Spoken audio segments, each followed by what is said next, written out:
जून महिन्यामध्ये उपोषण सुरू करणार असल्याची घोषणा मराठा आंदोलक मनोज जरांगे पाटलांनी केली आहे। वेळ आली तर मुंबईला देखील जाणार असल्याचं जरांगे पाटलांनी म्हटलं। 2029ला मराठा समाज भाजपला पाडू शकतो असं महत्त्वाचं विधान जरांगे पाटलांनी केलंय। तर विखे पाटलांनी मराठा समाजामध्ये असलेली त्यांची प्रतिमा खराब होऊ देऊ नये, जीआरची अंमलबजावणी ताबडतोब करावी आणि प्रमाणपत्र वाटप करावं असं जरांगे पाटलांनी म्हटलेलं आहे।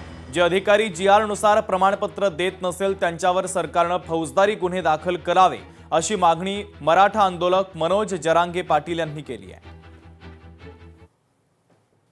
तुम्हाला याचे दुष्परिणाम 2029ला भोगावे लागतील हे मी तुम्हाला जाहीरपणाने सांगतो। तुम्ही जर या मागण्या आता तातडीने परत म्हणता की आम्हाला वेळच दिला नाही, तुम्हाला आता फेब्रुवारी, मार्च, एप्रिल, मे इतके महिने वेळ आहे। मी जूनला उपोषण सुरू करणार आहे, एकाही मंत्र्याला जवळ येऊ देणार नाही आणि वेळ पडली तर हेच मराठी उपोषण करता करता मुंबईला सुद्धा येऊ शकते। पुन्हा सांगू नका की आता खूप वाईट परिस्थिती निर्माण झाली, बोलू सुद्धा देणार नाही एकाला सुद्धा। आणि आता लोकशाही मराठी ऐका, पहा, जागरूक रहा।